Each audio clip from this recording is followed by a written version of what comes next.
ಬೆಳಗ್ಗೆ ಎದ್ದಂಗೆ ಕಿರಣ್ ಅವ್ರ video ನೋಡ್ಬಿಟ್ಟೆ ಅನ್ಕಳಿ ಖತಮ್. ಯಾಕೆಲ್ಲ door open ಮಾಡ್ಕೊತಾ ಇದ್ದಾರೆ. ಎಷ್ಟಿದೆ ಇದು ಸೇಫ್ಟಿ ರೇಟಿಂಗು? 5 ಸ್ಟಾರ್ ಇದೆಯಾ? ಇದಕ್ಕೆ 6 ಸ್ಟಾರ್ ಕೊಡ್ಬೇಕು. ಯಾಕೆ ಹೇಳಿ? Extra safety. ಪೆಟ್ರೋಲ್ ಲೈಟ್ಸ್ ಸುಮ್ಮನೆ ಹಾಕೊಳ್ಳೋದು ಅಷ್ಟೇ. ಎಲ್ಲಿ ಫುಲ್ ಹೆಡ್ ಪೇನ್ ಬರುತ್ತೆ ಪೆಟ್ರೋಲ್ ತಗೊಂಡ್ರೆ. ಇವಾಗ ಈ ಪೆಟ್ರೋಲ್ ರೇಟ್ ಅಲ್ಲಿ ಏನಂತೀರಾ? ನಾವೊಂದು ಇವಿ ತಗೊಳ್ಳೋಣ.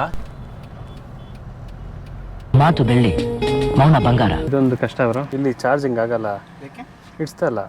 ಪ್ರೋ ಮ್ಯಾಕ್ಸ್ ಇಟ್ಟಿರೋರ್ಗೆ ಇಲ್ಲಿ ಚಾರ್ಜಿಂಗ್ ಇಡ್ಸಲ್ಲ. ಇದು ಮತ್ತೆ ಕ್ಲೋಸ್ ಮಾಡೋದು ಇಷ್ಟನಾ? ಊಟ ಹಾಕ್ತಿದ್ರು ಬ್ರೋ ಒಳಗೆ, ಸುಮ್ಮನೆ ಕೂತ್ಬಿಟ್ಟಿದ್ರು. ಆಗಲ್ಲ 3 ಗಂಟೆಲಿ ಯಾರ್ರಿ ಊಟ ಹಾಕ್ತಾರೆ ಸ್ವಾಮಿ? ನಡೀರಿ. ಅಲ್ಲಲ್ಲಿ ಯಾವ್ದೋ ಹುಡುಗಿ ಊಟ ಮಾಡ್ತಿತ್ತು.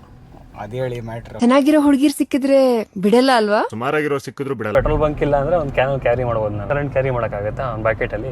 ಇಲ್ಲ, ಆಗಲ್ಲ. ಇವತ್ತು ನನ್ನ ವಿಡಿಯೋದಲ್ಲಿ ಸೆನ್ಸ್ ಆಫ್ ಹ್ಯೂಮರ್ ಹುಡ್ಕಕ್ ಹೋಗ್ಬೇಡಿ, ಸಿಗೋದಿಲ್ಲ. ಗಾಡಿ ತುಂಬಾ ಸೆನ್ಸರ್ ಇದೆ, ಆದ್ರೆ ವಿಡಿಯೋಲಿ ಸೆನ್ಸ್ ಆಫ್ ಹ್ಯೂಮರ್ ಇಲ್ಲ. ಕಾರಲ್ಲಿ ರೇಂಜ್ ಬಂತು, ಆದ್ರೆ ನೀವು ಹೇಳಿ ಜೋಕ್ ನಗು ಬರ್ಲಿಲ್ಲ. ಚೆನ್ನಾಗಿತ್ತ ಬ್ರೋ ಜೋಕು? ಹಾಯ್, ನಾನು ಅಶ್ವಿನ್ ಅಂತ. ನನ್ನನ್ನು ಟಿ ವಿಯಲ್ಲಿ ನೋಡಿರ್ತೀರಾ, ಕರಿಮಣಿ ಅನ್ನೋ ಧಾರಾವಾಹಿಯಲ್ಲಿ ಕರ್ಣ ಅನ್ನೋ ಪಾತ್ರ ಮಾಡ್ತಾ ಇದ್ದೀನಿ. ನಾನು ಇವತ್ತು ಟಿಪಿಕಲ್ ಕನ್ನಡಿಗ ಅವ್ರನ್ನ ಮೀಟ್ ಮಾಡೋಕ್ಕೆ ಅಂತ ಕರುನಾಡಿಗೆ ಬಂದಿದ್ದೀನಿ. ದ ಮೋಸ್ಟ್ ಫೇಮಸ್ ಪ್ಲೇಸ್ ನಿಮ್ಮೆಲ್ಲರಿಗೂ ಗೊತ್ತಿರೋಂಗೆ.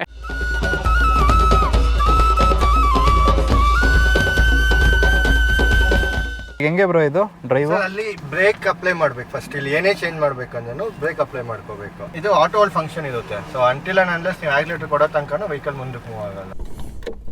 ಇಲ್ಲಿ ಚಾರ್ಜಿಂಗ್ ವೈರ್ ಇಟ್ಕೋಬೋದಾ? ಬಟನ್ ಅಲ್ಲಿ ಅನ್ಲಾಕ್ ಮಾಡಿದಾಗ ಲೈಟ್ಸ್ ಬರುತ್ತೆ, ಜೊತೆಗೆ ಮಿರರ್ ಓಪನ್ ಆಗುತ್ತೆ. ಹಿಂದ್ಗಡೆನು ಸೇಮ್ ಲೈಟ್ ಫೀಚರ್ ಕೊಟ್ಟಿದ್ದಾರೆ. ಎಂಡ್ ಟು ಎಂಡ್ ಲೈಟ್ ಇದೆ ಇದರಲ್ಲಿ. 23,50,000 ಸಿಟಿನಲ್ಲಿ ಟೆಸ್ಟ್ ಮಾಡೋದಾ ಈ ಸಲ? Economy drive mode activate. Sports model ಇಡಿ. Sport drive mode activated. But ಓಡಿಸೋರು ನೋಡ್ಕೊ ಓಡಿಸ್ಬೇಕು. ಫಸ್ಟ್ ಟೈಮ್ ಡ್ರೈವರ್ಸ್ ಎಲ್ಲ ತಗೋಬಿಟ್ಟು ಆಕ್ಸಿಲೇಟರ್ ತುಳಿದ್ಬಿಟ್ರೆ ಕಷ್ಟ ಇದೆ.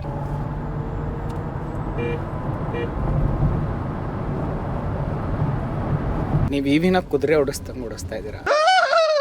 ಫ್ರಂಟ್ ಆಂಗಲ್ ಇಂದ ನೋಡಿದ್ರೆ ಈ ಕಾರ್ನ ನೆಕ್ಸಾನ್ ಮತ್ತೆ ಹ್ಯಾರಿಯರ್ ನ ಮಿಕ್ಸ್ ಮಾಡಿರೋ ತರ ಇದೆ. ಬಟ್ ಸೈಡ್ ಆಂಗಲ್ ಇಂದ ನೋಡಿದ್ರೆ ಕಂಪ್ಲೀಟ್ ಹೊಸ ಸೆಗ್ಮೆಂಟ್ ಅಂತಾನೆ ಹೇಳ್ಬೋದು. ಫೀಚರ್ಸ್ ಓದಿ ಬ್ರೋ, ಅಲ್ಲಿ ಕುತ್ಕೊಂಡು ಕುತ್ಕೊಂಡು ಅಂತ. ಯೂಟ್ಯೂಬರ್ ಆಗ್ಬೇಕು ಅಂದ್ರೆ ಇನ್ನೇನ್ ಮಾಡ್ಬೇಕು? ಓದಿ. ನಾನು ನಿಮ್ ತರ ಆಗಲ್ಲ, ಚೆನ್ನಾಗಿ ಮಾಡ್ತೀನಿ. ಕಾರ್ ವಿಡಿಯೋಗಳು ಮಾಡಿದ್ದೀನಲ್ಲ, ಜಾಸ್ತಿ ವ್ಯೂಸ್ ಬಂದಿರೋದು ಇವಿ ಕಾರ್ ಮಾಡಿದಾಗಲೇ. ಏನಕ್ಕೆ ಹಂಗೆ? ಏನೇನ್ ಫೀಚರ್ ಇದೆ ಅಂತ ನೋಡ್ತಾರೆ, ಫುಲ್ ಇಂಟ್ರೆಸ್ಟ್ ತೋರಿಸ್ತಾರೆ, ಬಟ್ ತಗೊಳ್ಳೋದಿಲ್ಲ. ಏನಕ್ಕೆ ಸಾರ್ ಬರಲ್ಲ ಮನ್ಸು ನಿಮ್ಗೆ? ಯಾಕೆ ಸರ್ ಬರಲ್ಲ? ಇವಾಗ ಬರ್ತಾ ಇರೋ ಕಾರ್ಗಳಲ್ಲಿ ಫೀಲಿಂಗ್ ಗಿಂತ ಜಾಸ್ತಿ ಫೀಚರ್ಸ್ ಕೊಡ್ತಾರೆ. ಈ ಕಾರಲ್ಲೂ ಅದೇ ಆಗಿರೋದು. ಬೇಸಿಕ್ ಕಾರಲ್ಲಿ ಇಷ್ಟು ಫೀಚರ್ಸ್ ಬರುತ್ತೆ, ಅದಾದ್ಮೇಲೆ ಎಕ್ಸ್ಟ್ರಾ ದುಡ್ಡು ಕೊಟ್ರೆ ಜೊತೆಗೆ ಇಷ್ಟು ಸಿಗುತ್ತೆ. ಇದು top end empowered plus A55 ಅಂತ 55 kWh ಬ್ಯಾಟ್ರಿ ಇದೆ. ಇದರಲ್ಲಿ ನಿಮಗೆ ಲೆವೆಲ್ 2 ADAS ಸಿಗುತ್ತೆ, adaptive cruise control. Screen shot ಹೊಡೆದು ಹಾಕ್ಬಿಟ್ಟು ನಮಗೆ ಓದ್ಕೋತಾರೆ. ಫ್ರಂಟ್ ಅಲ್ಲಿ ಒಂದು ಕ್ಯಾಮ್ರಾ ಇದೆ, ರೇರ್ ವ್ಯೂ ಮಿರರ್ ಅಲ್ಲಿ ಒಂದು ಕ್ಯಾಮ್ರಾ ಇದೆ, ಬ್ಯಾಕ್ ಅಲ್ಲಿ ಒಂದು ಕ್ಯಾಮ್ರಾ ಇದೆ. ಆಕ್ಚುಲಿ ಇದರಲ್ಲಿ ಹೆಡ್ ಲೈಟ್ ಇಲ್ಲಿದೆ, ಇಲ್ಲಿ ನೋಡಬಹುದು ಕೆಳಗಡೆ ಕರ್ವ್ ಅಂತ ಬರ್ದಿದ್ದಾರೆ. ಇದಕ್ಕೆ ಕರ್ವ್ ಅಂತ ಯಾಕೆ ಕರೀತಾರೆ ಅಂತ ನನ್ಗೆ ಗೊತ್ತಾಗಬೇಕು. SUV-ಗಳು ಫುಲ್ ಬಾಕ್ಸ್ ಇರುತ್ತೆ, ಸೆಡಾನ್ಸ್ ನೋಡಿ ಎಲ್ಲೋ ಐತಲ್ಲ ಹಂಗಿರುತ್ತೆ. ಇದು ಕಾಂಬಿನೇಷನ್ ಆಫ್ ಬೋತ್. ಮುಂದೆ ಹೈಟ್ ಐತೆ, ಹಿಂದ್ಗಡೆ ಸೆಡಾನ್ ತರ ಫುಲ್ ಕರ್ವಿ ಐತೆ, ಅದಕ್ಕೆ ಕರ್ವ್ ಅಂತ ಹೆಸರು. ನಮ್ ದೇಶದಲ್ಲಿ ಹಿಂದೆ ಕರ್ವಿ ಆಗಿದ್ರೆ ಮಾರ್ಕೆಟ್ ಅಲ್ಲಿ ಓಡುತ್ತೆ ಅಂತ ಇವರು ಈ ತರ ಡಿಸೈನ್ ಮಾಡಿದ್ರು. ಅದ್ ನನಗೆ ಗೊತ್ತಿಲ್ಲ. ಗೊತ್ತು ಸರ್, ಬಟ್ ನನ್ಗೇನು ಗೊತ್ತಿಲ್ಲ ಸರ್. ಈ ಕಾರಲ್ಲಿ ಇರುವಂತ ಕಲರ್ ಆಪ್ಷನ್ ಗಳು ಸೈಕ್ ಆಗಿದೆ ಗುರು. ಒಂದ್ ಸೈಡ್ ಇಂದ ನೋಡಿದ್ರೆ ಬ್ಲೂ ಕಾಣುತ್ತೆ, ಇನ್ನೊಂದ್ ಸೈಡ್ ಇಂದ ನೋಡಿದ್ರೆ ಸಿಲ್ವರ್ ಕಾಣುತ್ತೆ. ಇದನ್ನ ಇವರು ವರ್ಚುವಲ್ ಸನ್ರೈಸ್ ಅಂತ ಕರೀತಾರೆ. ಇದು ಪ್ಯಾಡಲ್ ಶಿಫ್ಟರ್ಸ್ ಅಂತ ಅನ್ಕೋತೀರಾ, ಬಟ್ ಇದು ರೀಜನ್ ಗೆ. ಪೆಟ್ರೋಲ್ ಡೀಸೆಲ್ ಅಲ್ಲಿ ಪ್ಯಾಡಲ್ ಶಿಫ್ಟರ್ಸ್ ಇದೆ. ಟಾಪ್ ಎಂಡ್ ಮಾಡಲ್ ಅಲ್ಲಿ 18 ಇಂಚ್ ವೀಲ್ ಗಳು ಬರುತ್ತೆ. ಮೇಲ್ಗಡೆ ಪ್ಲಾಸ್ಟಿಕ್ ಇನ್ಸರ್ಟ್ ಗಳನ್ನ ಹಾಕಿದ್ದಾರೆ. ಇದು ಒಂದು ಲುಕ್ಸ್ ಗೂ ಯೂಸ್ ಆಗುತ್ತೆ, ಜೊತೆಗೆ ಕೂಲಿಂಗ್ ಗೂ ಹೆಲ್ಪ್ ಮಾಡುತ್ತೆ. ಪಂಚ್ ಇವಿಯಲ್ಲಿ ಒಂದು ಸ್ಪೇರ್ ಟೈರ್ ನ ಕೊಡ್ತಾ ಇರ್ಲಿಲ್ಲ, ಈ ಕಾರಲ್ಲಿ ಸ್ಪೇರ್ ಟೈರ್ ಕೊಟ್ಟಿದ್ದಾರೆ. ಸೌಂಡ್ ಇಲ್ಲ ಅಂದ್ರೆ ಒಂಥರ ಭಯ ಅನ್ಕಳಿ. ಇದು ಫಾಸ್ಟ್ ಆಗಿ ಹೋಯ್ತಾ ಇರ್ತದೆ, ಬಟ್ ಗೊತ್ತೇ ಆಗಲ್ಲ. ಅಯ್ಯೋ ಓಡಿಸ್ಬೇಕಾದ್ರೆ ಗೊತ್ತಾಗಲ್ಲ, ಪಕ್ಕ ಕೂದಾಗ ಗೊತ್ತಾಯ್ತದೆ ಅನ್ಕೊಳ್ಳಿ.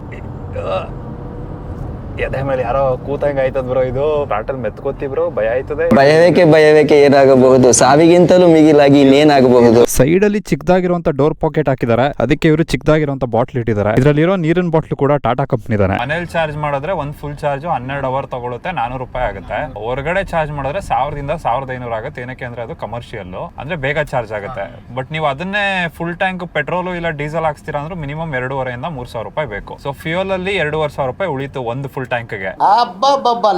ಇಂಡಿಯನ್ ಆಯಿಲ್ ಪಕ್ಕ ಬಂದ್ಬಿಟ್ಟು ಎಲೆಕ್ಟ್ರಿಕ್ ಗಾಡಿ ನಿಲ್ಸ್ಕೊಂಡಿದಿರಲ್ಲ, ಅವ್ರು ಎಣ್ಣೆ ಹಾಕ್ತಾರೆ, ಇವ್ರ ಎಣ್ಣೆ ಹಾಕಲ್ಲ. ಎಣ್ಣೆ ಹೊಡಿಯೋ ಕಾಸು ಉಳಿಸೇ ಕಾರ್ ತಗೋಬೇಕು ಅನ್ಕೊಳ್ಳಿ. ಡ್ಯಾಶ್ ಬೋರ್ಡ್ ನೋಡಕ್ಕೆ ತುಂಬಾ ಪ್ರೀಮಿಯಂ ಆಗಿದೆ, ಬಟ್ ಮೆಟೀರಿಯಲ್ ಕ್ವಾಲಿಟಿ ಇನ್ನು ಇಂಪ್ರೂವ್ ಮಾಡಬಹುದಿತ್ತು. ಸೀಟ್ ಕುಶನ್ ಮಾತ್ರ ಎಷ್ಟು ಸಾಫ್ಟ್ ಆಗಿದೆ ಅಂದ್ರೆ, ಓವರ್ ಆಲ್ ಗಾಡಿ ಇಂಟೀರಿಯರ್ ಚೆನ್ನಾಗಿದೆ. ಬಟ್ ನನಗೆ ಇದಕ್ಕಿಂತ ಇನ್ನೊಂದು ಮಾಡೆಲ್ ಅಲ್ಲಿ ವೈನ್ ರೆಡ್ ಕಲರ್ ಇಂಟೀರಿಯರ್ ಹಾಕಿದ್ರು, ಅದು ತುಂಬಾ ಇಷ್ಟ ಆಯ್ತು. ಎಷ್ಟಿದು ವರ್ಷಕ್ಕೆ ಒಂದು 5,000 ರೂಪಾಯಿ service? Every 15,000 kilometres once maximum 3.5 4 ಬರುತ್ತೆ. 30,000 1000 ಕಿಲೋಮೀಟರ್ ಒಂದ್ಸಲ ಮೋಟರ್ ಆಯಿಲ್ ಚೇಂಜ್ ಮಾಡಬೇಕಾಗುತ್ತೆ. ಅವಾಗ ಒಂದು 1500 ರುಪೀಸ್ ಎಕ್ಸ್ಟ್ರಾ ಆಗ್ಬೋದು. ಜೊತೆಗೆ ಇದು ಬ್ರೇಕ್ ಪ್ಯಾಡ್ ಜಾಸ್ತಿ ತಿನ್ನಲ್ಲ, ರೀಜನ್ ಇದೆಯಲ್ಲ 50,000 ಕಿಲೋಮೀಟರ್ ತನಕ ಬರುತ್ತಂತೆ ಬ್ರೋ ಇದು. ಈ ಮಾಡೆಲ್ ಅಲ್ಲಿ 4 ವೀಲ್ಗೂ ಡಿಸ್ಕ್ ಬ್ರೇಕ್ ನ ಕೊಟ್ಟಿದ್ದಾರೆ. ಮೆಟಲ್ ಡೋರ್ಸ್ ಕೆಳಗಡೆ ಒಂದಷ್ಟು ಪ್ಲಾಸ್ಟಿಕ್ ಪ್ಯಾನಲ್ ಗಳನ್ನ ಹಾಕಿದ್ದಾರೆ. ಇದೆಲ್ಲ ಆಫ್ ರೋಡಿಂಗ್ ಹೋದಾಗ ಬ್ರೇಕ್ ಆದ್ರೆ ರೀಪ್ಲೇಸ್ಮೆಂಟ್ ಈಸಿ ಆಗುತ್ತೆ. ಕಂಪನಿಯಿಂದನೇ ಇನ್ಬಿಲ್ಟ್ ಫೈಬರ್ ಮಡ್ ಫ್ಲಾಪ್ ನ ಕೊಟ್ಟಿದ್ದಾರೆ. ಫ್ರಂಟ್ ಒಂದ್ ಕಡೆ ರಿಕ್ವೆಸ್ಟ್ ಸೆನ್ಸರ್ ಇದೆ. ಟಾಪ್ ಎಂಡ್ ಅಲ್ಲಿ ಎಲೆಕ್ಟ್ರಿಕಲಿ ಅಡ್ಜಸ್ಟಬಲ್ ಡ್ರೈವಿಂಗ್ ಸೀಟ್ ಗಳನ್ನ ಕೊಟ್ಟಿದ್ದಾರೆ. ಪ್ಯಾಸೆಂಜರ್ ಕೊಟ್ಟಿಲ್ಲ. ಜೊತೆಗೆ ಇಲ್ಲಿ ನೋಡಬಹುದು ಒಂದು ಬಟನ್ ಇದೆ. ಇದರಲ್ಲಿ ವೆಂಟಿಲೇಟೆಡ್ ಸೀಟ್ ಇದೆ. ಸೀಟ್ ಅಲ್ಲಿ ವೆಂಟಿಲೇಟೆಡ್ ಇದೆ, ಚೆಕ್ ಮಾಡ್ಕೊಳ್ಳಿ. ಮೊದಲೇ ಚಡ್ಡಿ ಹಾಕಿದಿರಲ್ಲ, ಫೀಲಿಂಗ್ ಚೆನ್ನಾಗಿರುತ್ತೆ. ಸಸ್ಪೆನ್ಷನ್ ಸೆಟಪ್ ಚೆನ್ನಾಗಿದೆ ಬ್ರೋ. ನೆಕ್ಸ್ಟ್ ಆನ್ ಕಂಪೇರ್ ಮಾಡಿದ್ರೆ ಇದು ಸ್ವಲ್ಪ ಬೆಟರ್ ಅನ್ಸುತ್ತೆ. ಬಾಡಿ ರೋಲ್ ಫೀಲ್ ಆಗಲ್ಲ ನೋಡಿ, ಸೈಡ್ ವೇಸ್ ಮೂಮೆಂಟ್ ಜಾಸ್ತಿ ಇಲ್ಲ. ತುಂಬ ಸ್ಟ್ರಗ್ಲಿಂಗ್ ಫೇಸಲ್ಲಿ ಇದ್ದಾಗ ನಾವು ಅವರು ಪರಿಚಯ ಆದ್ವಿ. ಎಲ್ಲೋ ಒಂದೊಂದು ಹೆಜ್ಜೆ ಇಟ್ಟು ನಿಮ್ಗಳ ಮುಂದೆ ಬಂದಿದ್ದೀವಿ. ಇನ್ನೂ ತುಂಬ ಕೆಲಸ ಮಾಡೋದಿದೆ ನಾವು ಒಟ್ಟಿಗೆ. ನಾನು ಅವ್ರಿಗೆ ಯಾವಾಗಲೂ ಹೇಳ್ತಾ ಇರ್ತೀನಿ, ಎಲ್ಲೋ ಒಂದು ಕಡೆ ನೀವು ನನಗೆ ಇನ್ಸ್ಪಿರೇಷನ್ನೇ ಅಂತ. ಯಾಕಂದರೆ ನಾನು ಅವರು ವೀಡಿಯೋಗಳು ಮಾಡೋಕ್ಕೆ ಶುರು ಮಾಡಿದಾಗ ನಾನು ಇನ್ನೂ ತುಂಬ ಸ್ಟ್ರಗ್ಲಿಂಗು. ಔಟ್ ಆಫ್ ನೋವೇರ್ ಅವ್ರು ಬಂದು ಏನೋ ಒಂದು ಮಾಡಿದ್ರು ಅಂದಾಗ ಅವರು ಮಾಡ್ತಿದ್ದಾರೆ, ನಮ್ಮ ಕೈಲೂ ಸಾಧ್ಯ ಅಂತಂದಾಗ ಅಷ್ಟು ಕ್ಲೋಸ್ ಫ್ರೆಂಡ್ಶಿಪ್ ಇರಲಿಲ್ಲ ನಮಗೆ. ನಾನು ಇನ್ಸ್ಟಾಗ್ರಾಮಲ್ಲಿ ಮೆಸೇಜ್ ಹಾಕಿದ್ದೆ ಅವ್ರಿಗೆ, ಖಂಡಿತ ಬೆಳಿತೀರಾ ಅಂತ. ಇವತ್ತು ಅವ್ರು ಹಂಗೆ ಮಾಡಿದ್ದಾರೆ. ಕೆಳಗಡೆ ಒಂದಷ್ಟು ಬಟನ್ಸ್ ಇದೆ, ಬಟ್ ಇದು ಯಾವುದು ಕೂಡ ಪ್ರೆಸ್ ಆಗೋದಿಲ್ಲ. ಸುಮ್ಮನೆ ಟ್ಯಾಪ್ ಮಾಡಿದ್ರೆ ಸಾಕು. ಹಿಲ್ ಡಿಸೆಂಟ್ ಕಂಟ್ರೋಲ್ ಇದೆ. ಹಿಂದ್ಗಡೆ ಬೂಟ್ ಓಪನ್ ಮಾಡಕ್ ಬಟನ್ ಇದೆ. ಚಾರ್ಜರ್ ಪಾಯಿಂಟ್ ಓಪನ್ ಮಾಡಕ್ ಬಟನ್ ಇದೆ. High beam, low beam, 360 degree camera. Screen record ಆಗಲ್ಲ ಅಲ್ವಾ ಇದು? ಅಕ್ಸೆಸರಿ ಇದೆಯಾ ಇದಕ್ಕೆ? Dash cam. ಕಾರ್ ದೊಡ್ಡದಾಗಿ ಫೀಲ್ ಆಗುತ್ತೆ ಬ್ರೋ ಇದು. ಕೇಳಿದಾಗೆಲ್ಲ ನಿಮ್ಗೆ ಪಟ್ ಪಟ್ ಅಂತ ಕಾರ್ ಕೊಡ್ತಾರಲ್ಲ, RS ಕಾರ್ ಅವ್ರನ್ನ ಮೆಚ್ಚಬೇಕು. ನನ್ನ ಮೇಲೆ ಪ್ರೀತಿ ಅದು. Love bro, love. Steering wheel ಮೇಲೆ ಲೋಗೋ ಡಿಜಿಟಲ್ ಆಗಿ ಬರುತ್ತೆ. Right side cruise control button ಇದೆ, ಲೇನ್ ಅಸಿಸ್ಟ್ ಬಟನ್ ಇದೆ, ಏಡಾಸ್ ಬಟನ್ ಇದೆ. ಇಲ್ಲಿ ಕಾಲ್ ರಿಸೀವ್ ಎಂಡ್ ಬಟನ್ ಇದೆ, ಬ್ಲೂಟೂತ್ ಬಟನ್ ಇದೆ, ವಾಯ್ಸ್ ಕಂಟ್ರೋಲ್ ಬಟನ್ ಇದೆ. Open sunroof. Opening sunroof. ಈ ಕಾರಲ್ಲಿ ಪ್ಯಾನೋರಾಮಿಕ್ ಸನ್ರೂಫ್ ಕೊಟ್ಟಿದ್ದಾರೆ. Play music. Say a command. Play music. Sorry, I cannot do this. MG ಅಲ್ಲಿ ಆಗ್ಲೇ ಇಲ್ವಲ್ಲ ಅದು ಬ್ರೋ. MG ಅಷ್ಟು ವರ್ಸ್ಟ್.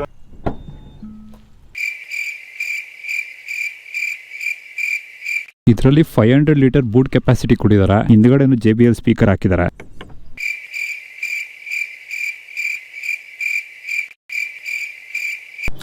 ಯಾಪ ಸಿಡಿದು ಬಿಟ್ಟದ್ದು ಸ್ವಾಮಿ. ಆಮೇಲೆ ಮೂತಿಗೆ ಹಾಕೊಂಡಿರ್ತೀರಾ. ಮದ್ವೆ ಆಯ್ತಲ್ಲ, ಅರಳೋ ಮರಳೋ ಆಗಿದ್ದೀರಾ ನೀವು. ಸಿಂಗಲ್ ಆಗಿದ್ದಾಗ ನಿಮ್ಗೆ ರೋಡ್ಗಳು ಸ್ಪಾಟ್ಗಳೆಲ್ಲ ಗೊತ್ತಿತ್ತು ಪಾಪ, ಯಾರ್ಯಾರ ಜೊತೆ ಓಡಾಡ್ತಿದ್ರಿ. ಮದ್ವೆ ಆದ್ಮೇಲೆ ಯಾಕ್ರಿ ಈ ತರ ಎಲ್ಲ ಅಲಿಗೇಷನ್ಸ್ ಮಾಡ್ತೀರಾ ಸುಮ್ಮನೆ? ಸಿಂಗಲ್ ಆಗಿದ್ದು ಏನು ಗೊತ್ತಿಲ್ಲಲ್ಲ ಯಾಕೆ ಮತ್ತೆ ಸುಮ್ಮನಿರಿ. ಮ್ಯೂಸಿಕ್ ಸಿಸ್ಟಮ್ ಆಕ್ಚುಲಿ ಚೆನ್ನಾಗಿದೆ.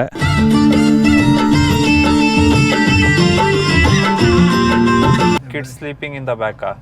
ಅದೇ ಫ್ರಂಟ್ ಮಾತ್ರ ಆಕ್ಟಿವೇಟ್ ಆಗಿದೆ. ಅಂದ್ರೆ ಬರೀ ಮುಂದ್ಗಡೆ ಸ್ಪೀಕರ್ ಮಾತ್ರ ಬರುತ್ತೆ, ಮಕ್ಕಳು ಮಲಗಿದ್ರೆ ಹಿಂದ್ಗಡೆ ಬರಲ್ಲ. ಈ ಮ್ಯೂಟ್ ನೋಡಿ, ಇವಾಗ ನಿಧಾನಕ್ಕೆ ಮ್ಯೂಟ್ ಆಗುತ್ತೆ, ಅಬ್ರಪ್ಟ್ ಆಗಿ ಮ್ಯೂಟ್ ಆಗಲ್ಲ. ನಮ್ದೆಲ್ಲ ಪಟ್ ಅಂತ ಅಬ್ರಪ್ಟ್ ಮ್ಯೂಟ್ ಆಗ್ಬಿಡುತ್ತಲ್ಲ, ಹೀಟರ್ಸ್ ತರ. ಇನ್ನು ಹಿಂದ್ಗಡೆ ಸೀಟ್ ಬಗ್ಗೆ ಮಾತಾಡೋದಾದ್ರೆ 2 ಸ್ಟೆಪ್ ರಿಕ್ಲೈನ್ ಮಾಡ್ಕೋಬಹುದು. ಅಂದ್ರೆ ತುಂಬಾ ಏನ್ ಮಾಡ್ಕೊಳಕ್ ಆಗೋದಿಲ್ಲ. ಕೂಪೆ ಲೈನ್ ಇರೋದ್ರಿಂದ ಹೆಡ್ ರೂಮ್ ಜಾಸ್ತಿ ಸಿಗೋದಿಲ್ಲ. ನೀವು ನೋಡಬಹುದು ಹೆಡ್ ರೆಸ್ಟ್ ರೂಫ್ ಕಮ್ಮಿ ಜಾಗ ಇದೆ ಅಷ್ಟೇ. ಒಂದಷ್ಟು ಕಡೆ ಡಿಸೈನ್ ಕಾಂಪ್ರಮೈಸಸ್ ಗಳಾಗಿದೆ, ಒಂದಷ್ಟು ಕಡೆ ಕಂಫರ್ಟ್ ಕಾಂಪ್ರಮೈಸಸ್ ಗಳಾಗಿದೆ. ಸೊ ಫ್ರಂಟ್ ಇಬ್ರು ಕುತ್ಕೊಳ್ಳೋರ್ಗೆ ತುಂಬಾನೇ ಚೆನ್ನಾಗಿದೆ. ಹಿಂದ್ಗಡೆ ಕುತ್ಕೊಳ್ಳೋರು ಅಷ್ಟು ಕಂಫರ್ಟಬಲ್ ಆಗಿರೋದಿಲ್ಲ. ಬನ್ನಿ ಕುತ್ಕೊಳ್ಳಿ. ಕಷ್ಟ. ಹೆಡ್ ರೂಮ್ ಇಲ್ಲ, ಅಂಡರ್ ಥೈ ಸಪೋರ್ಟ್ ಇಲ್ಲ. ಅದಕ್ಕಿಂತ ಸೀಟಿಂಗ್ ಕಂಫರ್ಟ್ ಐತೆ. ಹಿಂಗೆ ಇದು ಏನಕ್ಕೆ ಚೇಂಜ್ ಇದೆ? ಫ್ಲೋರ್ ಕೆಳಗೈತೆ, ಬ್ಯಾಟ್ರಿ ಬಂದ್ಬಿಡುತ್ತಲ್ಲ. ಅಲ್ಲೊಂದು ಕರ್ವು, ಅಲ್ಲೂ ಕರ್ವು, ಇಲ್ಲೂ ಕರ್ವು. ಚೆನ್ನಾಗಿ ಅಡ್ವರ್ಟೈಸ್ಮೆಂಟ್ ಮಾಡ್ತಾ ಇದ್ದೀರಾ ಕರ್ವ್ಗೆ. ಹೆಂಗ್ ಬ್ರೋ ನೀವು ಸ್ಟಾರ್ಟ್ ಫ್ರಮ್ 9.99 lakhs ಅಂತ ಹಾಕ್ಬಿಡ್ತೀರಾ? ಅಂದ್ರೆ ಬೇಸಿಕ್ ಪೆಟ್ರೋಲ್ ಎಕ್ಸ್-ಶೋರೂಮ್ ಪ್ರೈಸ್. ಓ ಅಪ್ಪಡಿ. ಈ ಕಾರಲ್ಲಿ 167 bhp ಇದೆ, 250 ನ್ಯೂಟನ್ ಮೀಟರ್ ಟಾರ್ಕ್ ಇದೆ. ಸಿಟಿ ಈಕೋ ಸ್ಪೋರ್ಟ್ ಅಂತ 3 ಮೋಡ್ ಇದೆ. ಸಿಟಿಯಲ್ಲಿ ಆಲ್ಮೋಸ್ಟ್ 400 ಕಿಲೋಮೀಟರ್ ರೇಂಜ್ ಬರುತ್ತೆ. ಈಕೋ ಅಲ್ಲಿ 450 ಬರುತ್ತೆ. ಸ್ಪೋರ್ಟ್ ಅಲ್ಲಿ 300 ಇಂದ 350 ಬರುತ್ತೆ. ಆದ್ರೆ ಟಾಟಾದವರು ಕ್ಲೇಮ್ ಮಾಡೋದು 585 ಕಿಲೋಮೀಟರ್ ರೇಂಜ್ ಬರುತ್ತೆ ಅಂತ.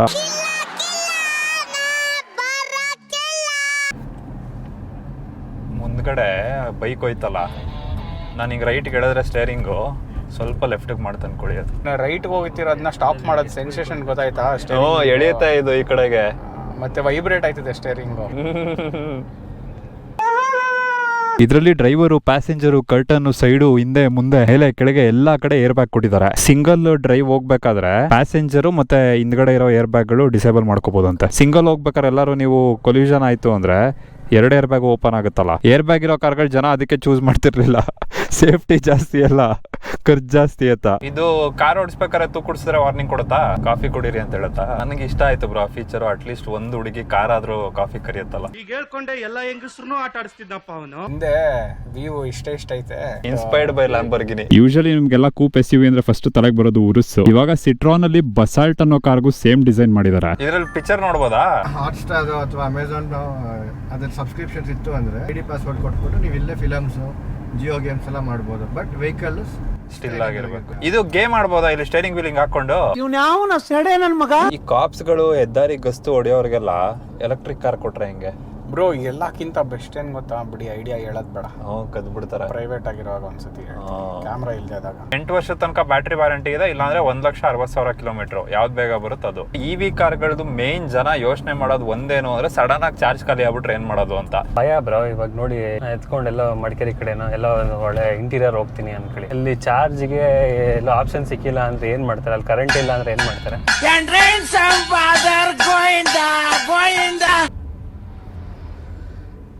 ಎಲೆಕ್ಟ್ರಿಕ್ ಗಾಡಿಗೆ ಬಸ್ ಅವ್ರು ಹೊಗೆ ಬಿಟ್ಬಿಟ್ಟು ಹೋಗ್ಬಿಟ್ರಲ್ಲ, ಅದಕ್ಕಿಂತ ಅವಮಾನ ಇನ್ನೇನಿದೆ. ಏನು ಅಂದ್ರೆ ಎಲೆಕ್ಟ್ರಿಕ್ ಗಾಡಿಗಳನ್ನ ತಗೊಂಡು ನಾವು ಪರಿಸರ ಉಳಿಸ್ತೀವಿ ಅವೆಲ್ಲ ಇಲ್ಲ ಬ್ರೋ. ಕಾಸು ಉಳಿಸ್ತೀವಿ, ಮಜಾ ಮಾಡ್ತೀವಿ ಅಷ್ಟೇ. ನನ್ನ ತರ ಎಷ್ಟೊಂದ್ ಜನ ಸಿನಿಮಾ ಮಾಡಬೇಕು, ಹೀರೋ ಆಗಬೇಕು ಅಂತ ಎಷ್ಟೊಂದ್ ಜನ ಇರ್ತೀರಾ. ಸಿನಿಮಾ ಅಂತ ಬಂದಾಗ ಕರ್ನಾಟಕದಲ್ಲಿ ಫಸ್ಟ್ ನೆನಪಾಗೋದು ಕರ್ನಾಟಕದ ರಾಜ ಅಂತಾನೆ ಹೇಳ್ಬೋದು, ಡಾಕ್ಟರ್ ರಾಜ್ಕುಮಾರ್ ಸರ್. ಅವ್ರ ಮಗ ನಮ್ಗೆ ಎಲ್ಲೋ ಒಂದ್ ಕಡೆ ನಮ್ಮ ಜನರೇಷನ್ ಅವ್ರಿಗೆ ತುಂಬಾ ಕನೆಕ್ಟ್ ಆದಂತವ್ರು ನಗುವಿನ ರಾಜ Puneeth Rajkumar sir. Physical presence ನಮ್ಮ ಜೊತೆ ಇಲ್ಲ ಅಂತಂದ್ರೂ ಅವ್ರ ನಗು, ಅವ್ರ ಸರಳತೆ, ಅವ್ರ ಸಿನಿಮಾ, ಅವ್ರ ಬದುಕನ್ನ ಬದುಕದಂತ ರೀತಿ ಸದಾ ನಮ್ಮ ಜೊತೆ ಇರುತ್ತೆ. ಐ ಮಿಸ್ ಯು ಅಥವಾ we miss you Appu sir ಅಂತ ಹೇಳಲ್ಲ, ನೀವು ಸದಾ ನಮ್ಮ ಹೃದಯದಲ್ಲಿ ಜೀವಂತವಾಗಿರ್ತೀರ.